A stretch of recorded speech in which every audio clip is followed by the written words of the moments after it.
여러분 다시 한번 축복합니다. 예배 잘 나오셨고 오늘도 이 말씀으로 은혜 받으시고 우리 성도님들의 영혼이 새롭게 소생되어지고 영혼의 힘을 얻는 그런 은혜가 있기를 예수님의 이름으로 축복합니다.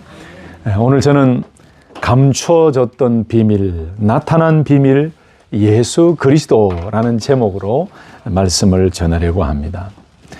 여러분, 예수님을 구주로 그리스도로 믿고 영접하고 하나님의 자녀가 된 성도들에게는 세상이 받을 수 없는, 세상이 알지도 못하고 세상이 줄 수 없는 거룩한 사명을 부여받았지요. 그 첫째는 공통의 사명입니다. 두 번째는 각자에게 주신 은사대로 섬기는 각자에게 주어진 사명이지요. 이 첫 번째 공통의 사명이라는 것은 예수를 믿는 모든 성도들에게 주어진 이 공통의 사명을 의미합니다. 바로 하나님 말씀, 이 성경 말씀을 통해서 믿음의 성도들에게 주신 공동의 사명이 뭡니까? 네, 증인이 되라. 이것이 공통의 사명이죠. 그리고 복음을 증거하라는 예수님의 마지막 이 지상 대명령이 우리 예수를 믿고 고백하는 모든 이 땅의 믿음의 성도들이 가진 공통의 사명이지요. 두 번째, 각자에게 주어진 사명이 있다라고 말씀드렸는데, 이 각자에게 주어진 사명이란 하나님께서 우리 성도들 각자에게 주신 은사가 있잖아요.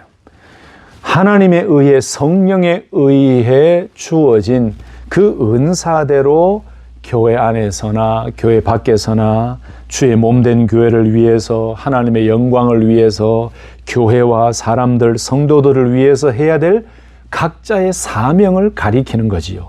그것이 바로 각자에게 주어진 개인의 사명입니다. 예를 들어서 목회자는, 이 목사라는 직분은 하나님의 말씀을 들고 서는 직분이지요.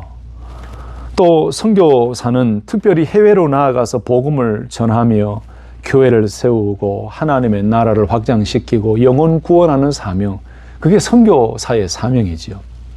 교회 안에는 여러 직분들이 있습니다.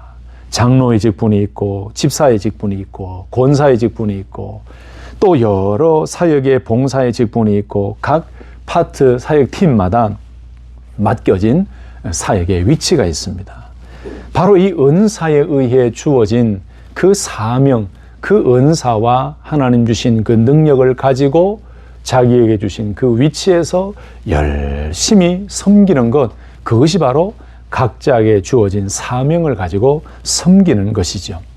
그런데 이렇게 공통으로 주어진 사명이든지 각자에게 주어진 이 특별한 사명이든지 모두가 가져야 될 마음의 자세는 사명을 주신 하나님을 위해, 하나님의 나라와 하나님의 영광을 위해 충성하고 헌신해야 된다는 것.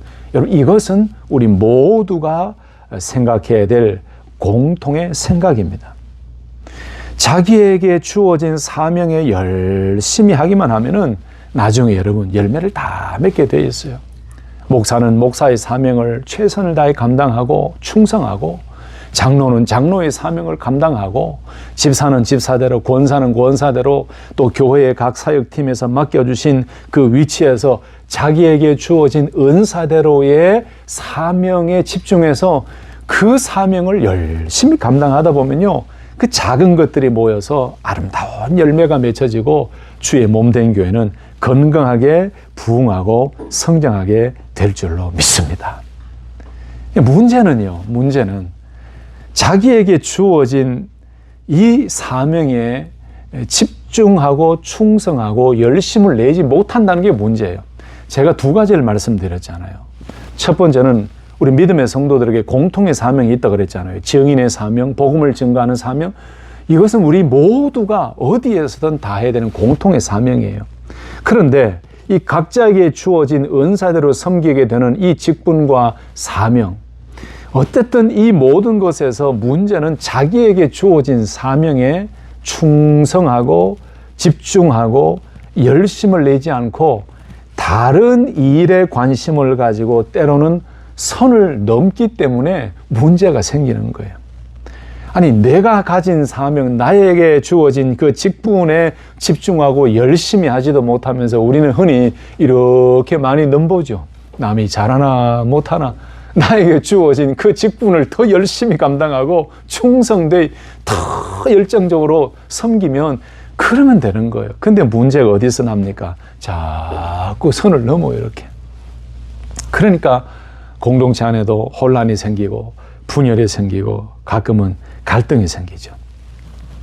항상 보면 문제를 일으키는 분은 자기에게 주어진 일에 대해서는 열심히 하지 않고 늘 남의 일을 넘보고 남의 일을 간섭하고 참견하는 그런 분들과 그런 일들 때문에, 이 선을 넘는 일 때문에 항상 문제가 생기기도 합니다. 성도 여러분, 우리 모두가 믿음의 성도라는 공통의 거룩한 직분을 가진 자로서의 사명과 함께 각자에게 주어진 은사와 달란트를 가지고 주의 몸된 교회를 위해, 하나님의 영광을 위해 열심히 충성하고 봉사하고 헌신하는 신실한 믿음의 일꾼이 되시기를 먼저 예수님의 이름으로 축복합니다. 아멘, 아멘. 여러분, 몇 주 전에도 말씀드렸지요. 우리가 이 땅에서 육신적으로 가지고 있는 또는 직업적으로 가지고 있는 일에 대해서는 은퇴가 있지만, 우리 믿음의 성도들에게 있어서 이 사명, 하나님의 복음을 증거하고 믿음의 성도라는 직분의 그 사명은 은퇴가 없어요. 은퇴는 주님 부르시는 그날이 은퇴예요. 다시 한 번 더 여러분을 축복합니다. 연세가 많이 드셨든지 젊든지 상관없이 우리 각자에게 주어진 그 사명, 각자에게 주어진 그 은사와 달란트를 가지고 공통의 사명뿐만 아니라 각자에게 주신 그 사명을 열심히 충성히 봉사하며 헌신해서 늘 주님 앞에 설 때에 칭찬 듣는 우리 귀한 믿음의 성도님들 되시기를 다시 한 번 더 예수님의 이름으로 축복합니다. 오늘 본문 말씀에서도 바울은 그런 고백을 하고 있어요. 얼마나 자신에게 주어진 사명을 잘 감당했는지, 오늘 말씀을 보면은 바울이 얼마나 충성되고 헌신된 사명에 충실한 사람이었는지를 알 수가 있습니다. 첫 번째로 오늘 본문 말씀을 보시면 바울은 자신이 왜 교회의 일꾼이 되었는지를 잘 설명하고 있어요. 왜 교회의 일꾼이 되었는가? 하나님의 말씀을 이루시려는 하나님의 일을 하기 위해서라고 고백합니다. 25절 말씀을 다시 한번 보실까요? 25절 한번 보세요. 내가 교회의 일꾼 된 것은 하나님이 너희를 위하여 내게 주신 직분을 따라 하나님의 말씀을 이루려 함이니라 라고 말씀했어요. 여러분, 이전 개역 한글 성경을 보면은 내게 주신 경륜을 따라라고 되어 있어요. 근데 바뀌어진 개역 개정 성경에는 내게 주신 직분을 따라라고 한글 표현이 바뀌어져 있죠. 그런데 원어인 이 헬라어 성경의 그 원어 단어는 똑같습니다. 오이코노미아라는 단어예요. 그런데 보세요. 내가 교회의 일꾼 된 것은 하나님이 너희를 위하여 내게 주신 직분을 따라라고 해서요. 아무렇게나 한 것이 아니죠. 여기 내게 주신 직분을 따라, 경륜을 따라라고 할 때에 이 직분이라는 말, 경륜이라는 말은 오이코노미아, 아까 말씀드렸죠. 원래 고대 헬라 사회에서는요, 집안에서 주인이 종에게 어떤 업무와 또 일을 맡기지 않습니까? 그 집안에서 주인이 종에게 어떤 임무를 맡기고 어떤 일을 맡길 때에 그 일을 지칭할 때에 사용한 것이 바로 여기에 직분, 경륜이라는 오이코노미아라는 단어가 쓰여졌거든요. 근데 바울이 이 단어를 사용했던 그 의도가 뭐였냐면은 하나님께서 바울에게, 넓게는 하나님께서 복음을 들고 서 있는, 복음을 전하는 그 사역자들에게 맡겨주신 직무와 임무와 의무를 통틀어서 의미하는 그 의미다, 말씀이다 라고 보시면 이해가 쉬운 거지요. 여러분, 바울은 오늘 자기 자신의 힘으로 하나님의 말씀을 전했다라고 이야기하지 않습니다. 하나님의 말씀을 이루린다라고 얘기하지 않았어요.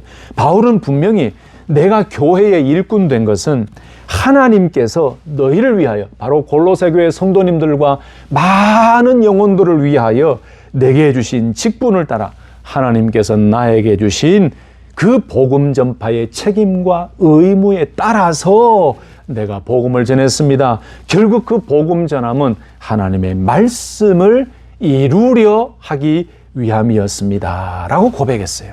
여러분 보세요. 여기에 오늘 본문 말씀에서 이 직분이라는 것은 어떻게 보면은 청직이라는 의미와도 연결이 되지요. 바울이 다른 서신자들, 바울이 쓴 다른 복음서들의 내용을 보면은, 그 편지들의 내용을 보면은 이 일꾼이라는 표현을 참 많이 사용했어요. 에베소서 3장 7절 말씀에는 복음의 일꾼이라고 표현을 했고, 고린도후서 6장 4절 말씀에는 하나님의 일꾼이라고 이야기했고, 또 고린도후서 11장 23절에는 그리스도의 일꾼이라고 말씀했고, 고린도후서 3장 6절에는 새 언약의 일꾼이라고 표현했어요. 바울이 쓴 이 편지들을 보면은 일꾼이라는 단어를 참 많이 사용했어요. 오늘 말씀에도 자기를 교회의 일꾼이라고 이야기합니다. 근데 그 일꾼이라는 것은 세상이 말하는 어떤 주인이 세상적인 일을 맡기는 그 임무가 아니고 하나님께서 주신 직분이다. 하나님께서 주신 거룩한 복음 전파의 사역의 일이다, 사명이다, 임무다, 직분이다. 이 의미지요. 여러분 그렇습니다. 저와 여러분들도 복음을 맡은 자로서 오늘 바울이 개인적으로 좁게 의미를 가지고 이해한다면은 각자에게 특별히 복음을 전하고 말씀을 전하는 사역자들에게 주신 메시지도 되지만은 넓은 의미에서는 우리 모두에게 이 말씀은 깊은 의미가 있습니다. 우리 믿음의 성도들은 하나님께서 우리에게 복음을 맡겨주셔서 그 복음을 선포하고 하나님께서 우리에게 놀라운 사명과 임명과 직분을 주셨다는 이 사실 속에서 우리의 사명감은 더 뜨겁게 나타나게 될 줄로 믿습니다. 결국 바울은 하나님의 청직이었다는 거예요. 하나님이 맡겨주신 그 사명을 감당하는 사람이었다는 겁니다. 여러분 한번 생각해 보세요. 이 교회의 직분은 세상의 직장에서의 있는 직위와는 완전히 다릅니다, 여러분. 근데 어떤 분들은 이 교회 안에서의 직분을 세상의 직분처럼 생각해서 참 이게 성경적이지 않은 아주 세속적인 의미를 가지고 접목시켜서 이해하고 그래요. 여러분 현대 교회가 참 많은 어려움이 있는데 그 어려움 중에 하나가 이 직분론입니다.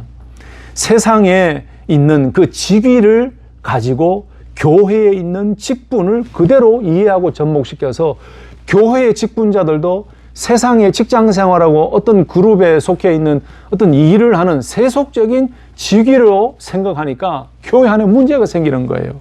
한번 보세요, 여러분. 어떤 어려움이 있냐면은 이 교회의 직분을 거룩한 하나님 주신 직분이라고 생각하지 않으면 세상의 직위처럼 생각합니다. 그래서 직분 받으면 이 세상에 높은 지위에 올라가고 승진하면은 목에 힘이 들어가듯이 이 교회 안에서도 직분 받으면은 모든 권력을 다 가진 것처럼 착각하는 분들이 있어요. 또 어떤 어려움이 있습니까? 교회의 직분은 자신의 명예나 개인의 욕심을 채우는 자리가 아닙니다. 오히려 더 거룩한 부담을 가지고 겸손히 섬겨야 되는, 어떻게 보면 더 힘들고 더 부담을 가지고 섬겨야 되는 위치가 직분자예요. 그리고 직분 받으면 다 된 것처럼 착각합니다. 여러분 직분 받으면 영적 성장과 성숙이 다 완성이 되던가요? 아니지요. 영적 성장과 성숙이 저절로 되는 것처럼 직분 받고 나니까 더 성장하고 성숙해지는 것을 거부하는 사람들도 생깁니다. 성장과 성숙에 관심을 안 가지는 직분자들이 생깁니다. 그 외에 여러 잘못된 생각들이 얼마나 많은지 몰라요. 그러니 오늘 바울이 이야기했던 하나님께서 맡겨주신 직분, 이 경륜, 하나님께서 주신 사명으로 생각하지 않으면 교회 안에서도 정말로 어려워져요. 사랑하는 성도 여러분, 오늘 바울의 고백이 우리 성도님들 직분과 섬기는 신앙생활 가운데 깊이 자리 잡기를 예수님의 이름으로 축복합니다. 자, 바울을 보세요. 바울은 달랐습니다. 하나님이 너희를 위하여 내게 주신 직분을 따라 하나님의 말씀을 이루려 함이니라 그랬어요.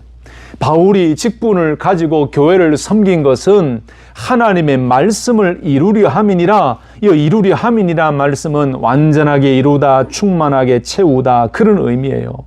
이 말씀은 이미 예수님께서 완전히 이루신 구속의 사역, 완전히 예수님께서 이루어 놓으신 구원의 그 완성된 사역을 교회의 일꾼으로, 사명자로 하나님의 사명을 받아서 그 완전히 이루신 예수 그리스도의 복음, 그리스도를 증거하는 청지기직으로서의 일을 감당하기 위해서 내가 여러분들을 위해서 하나님이 내게 주신 직분을 따라서 말씀을 전하는 것입니다. 바로 하나님의 말씀, 이미 완성하고 이미 이루신 구속의 일, 그 일을 여러분들에게 이루어드리고 그 완성된 예수 그리스도를 여러분들에게 선포하고 그 복음을 전하면서 여전히 하나님의 말씀을 통해 역사하고 계신 하나님을 드러내기 위해 내가 하나님의 말씀을 이루기 위해서 내가 지금 이 직분을 따라서 여러분들께 복음을 선포하고 복음을 전하고 전도하고 있는 것입니다 라고 고백했어요. 여러분, 저와 여러분들이 이렇게 명확한 사명의식을 가지고 살아가고 있습니까? 내가 교회를 다니고 내가 신앙생활을 하면서 내가 왜 교회를 다니고 내가 왜 예수를 믿고 성도가 되었는가, 그리고 내가 남은 여생을 어떻게 살아가야 되는가를 고민할 때 우리는 오늘 이 말씀을 꼭 기억해야 될 것입니다. 하나님이 내게 주신 직분을 따라 하나님의 말씀을 이루려 함이니라. 여러분, 목회자의 1차적으로 목회자의 사명이 이거지요. 하나님의 말씀을 선포하는 말씀 사역자들이 해야 될 고백이 바로 이것입니다. 하나님 아버지, 오늘도 성도들을 위하여, 많은 사람들을 위하여, 많은 영혼들을 위하여 저에게 주신 직분을 따라, 하나님이 주신 사명을 따라 하나님이 완전히 이루신 그 구속의 완성을 이루신 그 일들, 그 그리스도를 계속하여 선포하며 하나님의 말씀을 그들에게 증거하여 계속해서 하나님의 뜻이 이루어지고 채워지고 가득하게 되는 그 일들 전달하는 귀한 사명을 하나님 감당하겠습니다. 이 고백이 사역자들, 목회자들, 말씀을 전하는 그 많은 사역자들의 마음속에 있을 때 그 메시지와 그 사역에 담대함이 넘치고 당당함이 넘치고 힘찬 메시지가 될 줄로 믿습니다. 여러분, 비단 목회자들뿐만 아닙니다. 우리 모든 성도님들도 마찬가지입니다. 내가 왜 살아가고 있는가? 내가 왜 성도로 지금 하나님 앞에 서 있는가? 내가 왜 예배드리는 자로 있는가? 이것은 분명합니다. 우리 성도 모두에게 주신 하나님의 직분이 있고 하나님의 은사가 있습니다. 공통적으로는 성도라는 직분이 있습니다. 제자라는 직분이 있습니다. 이 직분을 따라서 완전히 이루신 그 하나님, 우리에게 보여주신 그 예수 그리스도를 선포하고 증거하여서 계속하여 완전하게 그리스도를 선포하고 이루어드리는, 완성하는 데에 계속해서 쓰임받는 청지기로서의 사명을 감당합니다. 이 고백이 우리 모두의 고백이 되어야 될 줄로 믿습니다. 여러분, 교회 일꾼들, 직분자들에게는 가장 중요한 공통의 사명이 바로 이것입니다. 바울의 고백처럼 하나님의 말씀을 이루어드리는 삶, 이미 주신 그 말씀이 우리의 삶과 사역에서 그대로 드러나기를 위해 헌신하는 직분자의 사명, 이미 우리에게 나타내신 바 되는 예수 그리스도의 십자가에 완성된 그 사역을 우리가 미리 깨닫고 먼저 믿고 영접하여 하나님의 자녀가 되고 성도가 되었으니 우리는 그 주신 직분을 따라서 그 말씀, 이루어진 그 말씀을 계속하여 이루어지고 더 온전히 완성되어 가도록 우린 단지 청지기로서의 사명을 감당하면 되는 것입니다. 여기에서도 분명하지요. 우리 주님께서 이루신 사역은 완전합니다. 부족하다는 의미가 아니에요. 그 완전하신 예수님의 그 사역과 완전하신 구속의 은혜가 우리 가운데 주어졌기 때문에 여전히 알지 못하는 그들에게 우리는 우리에게 주신 그 직분을 따라서 계속 증거하는 거예요. 그래서 그것이 계속해서 선포되어져 가도록 한다는 것. 이것이 우리 사역의 목적이고 고울입니다. 두 번째로 오늘 말씀을 보시면은 바울은 오늘 말씀에서 아주 깊고 놀라운 것 한 가지를 말씀하고 있어요. 그게 뭐냐? 비밀에 대해서 말씀하고 있습니다. 26절 한번 보실까요?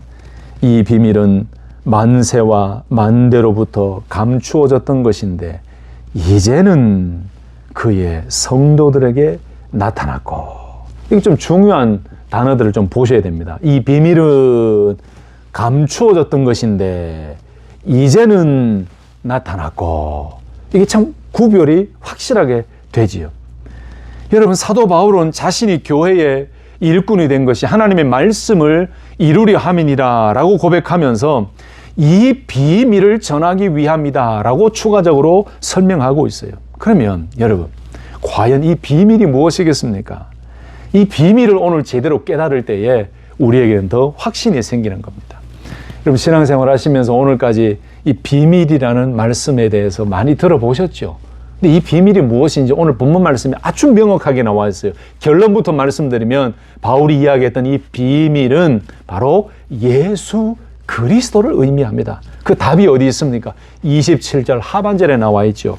이 비밀은 너희 안에 계신 그리스도시니 곧 영광의 소망이니라 라고 말씀해요. PPT 한번 띄워보죠. 보세요.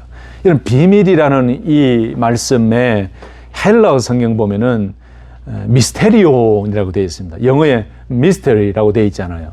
이 비밀이라는 의미가 헬라어로는 미스테리온인데 이 고대 헬라에서 이 미스테리온은 숨겨진 것, 감추어진 것, 인간의 이성으로는 알 수 없고 하나님의 계시에 의해서만이 드러나는 것을 의미할 때에 이 미스테리온, 비밀이라는 의미로 사용이 되었거든요.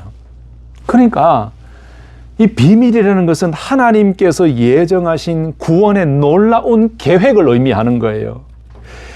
이 예수 그리스도를 통한 구원의 계획, 하나님께서 구약 성경에서부터 예수 그리스도를 통하여 구원을 계획하시고 구속하기로 계획하신 그 모든 그리스도를 통한 하나님의 계획, 바로 그 예수 그리스도, 본질이 예수 그리스도지요. 이것이 비밀이었어요. 비밀. 숨겨진 것, 감추어진 것. 도저히 인간의 지혜로, 인간의 이성으로는 다 깨달을 수 없는 하나님께서 예언하시고 말씀하신 그 계획, 바로 예수 그리스도, 그걸 가리켜서 비밀이라고 이야기해요. 근데 구약 성경의 히브리어 성경을 보면은 이와 관련된 단어가 하나 있는데 소드라는 이 단어가 있어요. 이 비슷한 개념인데 은밀한 회의, 친밀한 교제, 이런 의미가 있어요.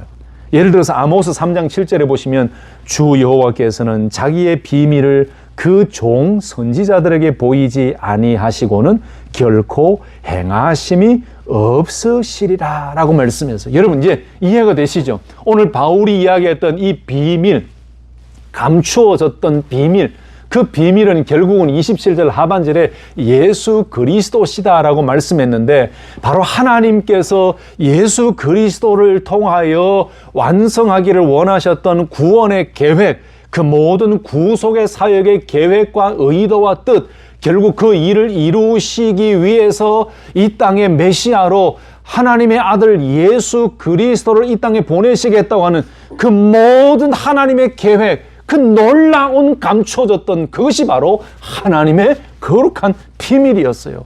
근데 그 비밀이 감추어져 있었다라고 말씀해요. 26절에 보면 이 비밀은 만세와 만대로부터 감추어졌던 것인데 이제는 그의 성도들에게 나타났다. 전에는 만세와 만대로부터 감추어졌던 것인데 이제는 그의 성도들에게 나타났다. 여러분, 로마서 16장 25절 26절에도 이렇게 말씀합니다. 나의 복음과 예수 그리스도를 전파함은 영세전부터 감추어졌다가 이제는 나타내신 바 되었으며 영원하신 하나님의 명령을 따라 선지자들의 글로 말미암아 모든 민족이 믿어 순종하게 하시려고 알게 하신 바 그 신비의 계시를 따라 된 것이니 라고 말씀했어요. 여러분, 이 비밀은 만세와 만대로부터 감추어졌다라고 되어 있는데, 감추어졌다는 게 뭘까요? 제가 좀 전에 말씀드린 것처럼 구약 성경을 보십시오. 구약 시대 보십시오. 하나님께서 메시아 탄생의 예언을 하셨습니다. 하나님께서 그리스도가 이 땅에 태어나실 것을 말씀하셨습니다.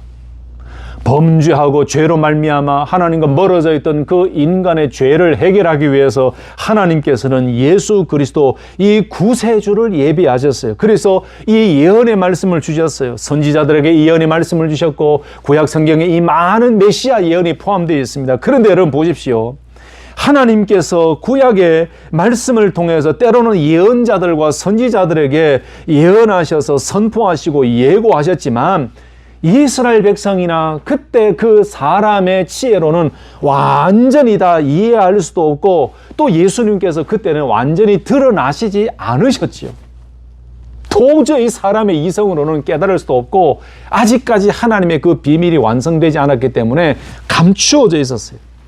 아무나 그 사실을 믿을 수 있는 것도 아니고 깨달을 수 있는 것도 아니었어요. 그런데 여러분 보십시오. 이제는 그의 성도들에게 나타났고 그랬어요. 이제는 이라는 말씀이 무엇일까요? 예수님께서 이 땅에 탄생하셨음이 확실하다는 거지요. 예수님께서 예언대로 이 땅에 메시아로 탄생하셨은 그 시기와 그 사실이 확실하다는 것이죠. 그때는 감춰져 있어서 아무나 깨닫지 못하고 온전히 알지 못하던 그 비밀 되시는 예수 그리스도를 이제는 하나님께서 이 땅에 탄생하게 하심으로 말미암아 예수 그리스도께서 우리 모두의 눈에 나타났고 성도들에게 나타났다. 감춰졌던 비밀이었고 예언되었던 비밀이신 예수 그리스도가 이제는 이 땅에 탄생하심으로 모든 사람들이 보고 모든 사람들이 들을 수 있는 증거로 나타났다. 할렐루야! 우리가 그 나타난 예수님을 믿고 그리스도를 믿고 오늘 하나님의 자녀가 된 줄로 믿습니다. 여러분, 이 사실이 우리의 신앙생활에 큰 힘이 되는 거지요. 제가 한 가지 좀 여쭤보고 싶은 게 있는데 골로새서 말씀을 강의하고 지금 이렇게 15번째 시간까지 왔는데 여러분 좀 신앙생활에 도움이 되지 않습니까? 그냥 슬쩍슬쩍 스캐닝 하듯이 그냥 슬쩍슬쩍 넘어오던 것보다 시간은 좀 걸리지만 한 절 한 절 말씀을 묵상하다 보면 여러분 이 말씀이 우리 신앙생활의 뼈대가 돼요. 흔들리지 않는 견고한 믿음 생활을 할 수 있도록 우리에게 놀라운 근거가 됩니다. 여러분 이 사실도 보십시오. 지금도 극단적인 유대인들은요 여전히 감춰진 예수님, 여전히 감춰진 그리스도를 바라보고 있어요. 이제는 성도들에게 나타난, 이제는 우리들에게 나타난 예수 그리스도를 아직도 믿지 아니하고 여전히 감춰져 있는, 여전히 올 미래지향적인 그 메시아를 바라보면서 그들에게 보였고 지금 유대인들의 그 선조들 그들의 눈에 보였고 그들에게 말씀하셨던 그 예수님조차도 믿지 아니하고 여전히 감추어져 있고 여전히 자기 유대인들만 구원받는 백성이라고 생각하여서 성경과는 완전히 다른 데로 가고 있는 그 모습을 보게 되지요. 여러분 아닙니다. 이전에 이 비밀은 만세와 만대로부터 감추어졌던 것이고 아무에게나 보여지지 아니하고 누구나 다 깨달을 수 없는 것이었지만 이제는 예수 그리스도께서 이 땅에 탄생하시고 태어나시고 십자가에 죽으시고 피를 흘리시고 돌아가시고 부활하시고 성찬하심으로 하나님이 계획하셨던 예수 그리스도를 통한 그 놀라운 구원의 완성, 구속의 이 사역의 완성이 이루어졌고 그 모든 비밀이 그리스도가 탄생함으로 그리스도의 죽으심으로 부활하심으로 나타났고 완전히 하나님의 비밀이 드러났다는 사실, 그리고 그 사실 속에서 우리가 비밀이신, 드러난 비밀이신 예수 그리스도를 믿고 우리는 하나님의 영광에 참여하는 믿음의 자녀가 되었다는 사실. 여러분 이 사실이 얼마나 감사하고 감격스럽습니까? 저와 여러분들이 바로 나타난 그리스도를 믿고 하나님의 자녀가 되었음을 다시 한 번 더 확신하시고 나타난 그리스도를 붙들고 주님 부르시는 그날까지 말씀을 이루어드리는 거룩한 주님의 제자들로 힘있게 달려갈 수 있기를 예수님의 이름으로 축복합니다. 이 말씀을 배우지 않으면 어떻게 하시겠냐 이거예요. 성경을 한 절 한 절 공부하고 이렇게 깨닫지 않으면 어떻게 신앙이 깊어지겠냐 이거예요. 여러분 그래서 여러분 좀 수준이 높아지셨죠. 이전에 이 표현을 아무것도 몰랐다가 이 말씀을 배우면 하나하나씩 우리가 대화와 언어의 수준이 늘어나요. 이제는 누가 우리에게 물을 때 이렇게 대답하셔야 됩니다. 아이고 성도님, 아이고 집사님, 장로님, 권사님, 아니 당신이 믿는 예수가 도대체 어떤 분이요? 아니 그렇게 예수 하는데 예수님이 어떤 사람이요? 라고 물으면 하나님의 아들이십니다. 십자가에 돌아가셨습니다. 부활하셨습니다. 승천하셨습니다. 다시 오십니다. 이건 누구나 다 얘기해요. 근데 이것보다도 한 단계 더 나아가서 조금 유식하게 성경 그대로 얘기하시면 그분이 아마 여러분의 수준에 놀랄 겁니다. 예수님은요, 만세 전부터는 만대로부터 그 놀라운 비밀이 감춰져 있었는데 그 비밀이 예수님이세요. 근데 그 비밀이 이제는 드러났어요. 그게 언제인지 아십니까? 예수님이 탄생하시고 예수님 복음을 전파하고 예수님이 십자가에 달려 돌아가시고 부활하시고 승천하시면서 그 예수님의 탄생으로부터 시작하여 이루어진 하나님의 그 구원 계획이 이제는 나타났어요. 그 비밀이 누군지 아세요? 예수님이에요. 예수님. 여러분, 당신은 그 비밀을 소유했습니까? 그 비밀 받아야 돼. 그 비밀을 소유해야 돼. 그 비밀을 한번 여러분 믿어보세요. 놀라운 은혜가 있습니다. 그 다음 절에 나옵니다. 그 놀라운 풍성함이 있습니다. 이렇게 이야기하면은, 우와, 예수제의 수준도 이렇게 돼야 되네. 이렇게 얘기한단 말이에요. 제가 여쭤볼게요. 예수님 누구십니까? 어떤 분이세요? 그럼 이 얘기가 나와야 돼요. 만세와 만대로부터 감추어졌던 비밀이신데, 이제는 그의 성도들에게 나타난 비밀이 예수 그리스도입니다. 교회에 드러난 복음이 예수 그리스도이십니다. 그 드러난 실체가 있잖아요. 바로 예수 그리스도잖아요. 우리 안에 계신 그리스도가 나타난 그리스도예요. 우리가 믿고 있는 이 예수 그리스도가 바로 감춰져 있던 비밀, 이제는 드러난 실체가 되시는 예수 그리스도예요. 나타난 비밀이신 예수 그리스도를 통해서 하나님의 구원의 놀라운 비밀은 이제 나타난 실현된 비밀이 되었고, 예수 그리스도를 통해 이 비밀이 완성이 되었잖아요. 우리가 그 주님을 믿고 따르고 있다는 이 사실. 여러분, 그러므로 여전히 감춰진 비밀 속에 살지 마시고 드러나고 나타난 비밀이신 예수 그리스도를 우리가 믿고 있다는 이 사실과 이 말씀을 확실하게 깨닫고 부여잡으시고 우리 안에 역사하시고 우리 안에 계시는 그리스도를 붙들고 더욱더 믿음으로 승리하는 우리 귀한 성도님들 되시기를 예수님의 이름으로 축복합니다.